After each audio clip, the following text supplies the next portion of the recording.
Hello everyone, स्वागत है आप सभी का मेरे नए वीडियो में।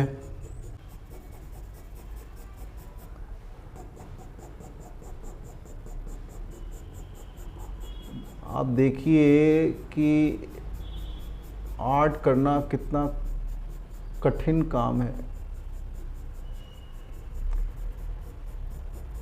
अगर कोई आर्ट किस चीज़ के लिए कर रहा है वो डिपेंड करता है आपके।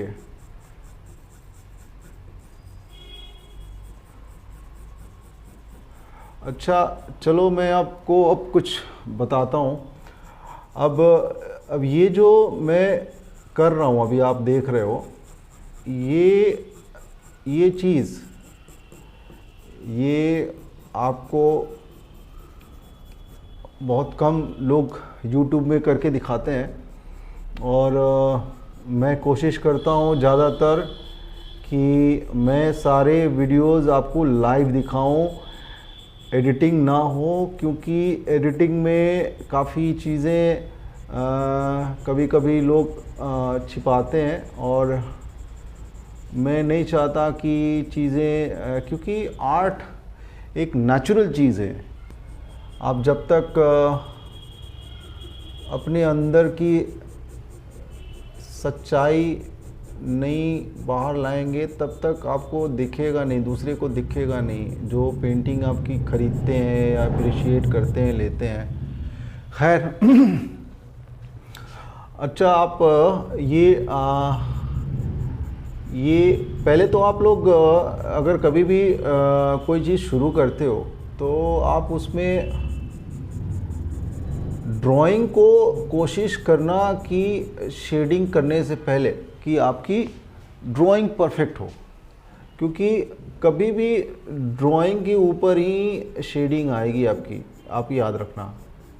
तो आपकी ड्राइंग अच्छी होगी तो नेचुरल जो शेडिंग होगी, जो आपका जो कमांड होगा उस पर, वो अच्छी आएगी। तो देखिए मैं जो आपको करके दिखा रहा हूँ, ये जो टेक्निक है, ये सबकी अलग अलग होती है। ये मेरी अपनी खुद से डेवलप करी हुई ये टेक्निक। ये इतना बड़ा कैनवस है, 7 फीट बाई 5 फीट का, और इस पे मैं जितने दिनों से काम कर रहा हूँ पिछली वीडियोस में मैं बता चुका हूँ। और चूँकि मैं सेटिस्फाइड नहीं हो पाता हूँ जल्दी अपने काम से, तो मुझे मन करता रहता है कि मैं करता रहूँ, और वही मैं कर रहा हूँ। और कोशिश भी सबकी यही होनी चाहिए। ये मैं शायद आपको पिछले वीडियोस में भी बता चुका हूँ कि जब हम लोग आर्ट बनाते हैं कोई भी तरह का, तो हम लोग उसमें खो जाते हैं। तो उसमें हमें पता नहीं होता हम कहाँ पे हैं, मैं किससे बात कर रहा हूँ, क्योंकि इसमें जो डिवोशन होता है ये उसी का रिज़ल्ट है। ये मेडिटेशन की तरह होता है इसमें। तो इसके साथ आदमी बह जाता है और पता नहीं लगता है। हाँ।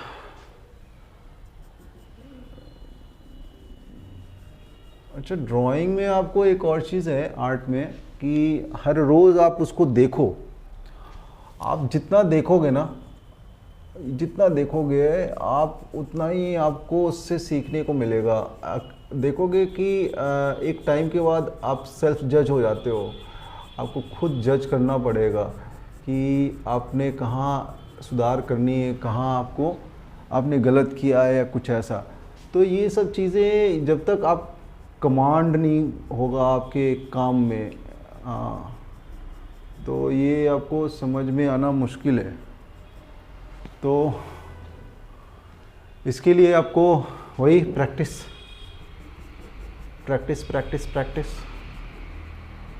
अभी आगे के वीडियोस आपको बहुत ही नॉलेज गेन कराने वाले हैं। और मैं आप सबसे रिक्वेस्ट करूंगा कि आपके किचन में जो भी बर्तन हो या फिर कोई फ्रूट्स हो, घर में आते हैं फ्रूट्स हैं, वेजिटेबल्स हैं, आप 2 3 4 ऐसे कुछ आजू बाजू रख लो, उसके पीछे कुछ कपड़ा लगा लो दीवार में, जिससे थोड़ा एक बैकग्राउंड फोरग्राउंड सब दिखे। और उसके बाद आप स्टडी करो स्टिल लाइफ की। आप पोर्ट्रेट बाद में बनाना, स्टिल लाइफ से आपकी क्या ये जो रेंडरिंग है ना, रेंडरिंग करने की जो कैपेसिटी है, ये स्किल डेवलप होगी रेंडरिंग करने से। तो इससे पता है क्या होगा आपको, जो फिगर ड्राइंग जब करोगे ना आप, ये फिगर ड्राइंग में आपको ब्लेंडिंग में काम आएगा। और फिर हैंडीकैप नहीं हो गया आपकी, आपने इरेज़र लेके इरेज़र घुमाते रहे, 10 बार इरेज़र घुमाया, 1 बार बनाया।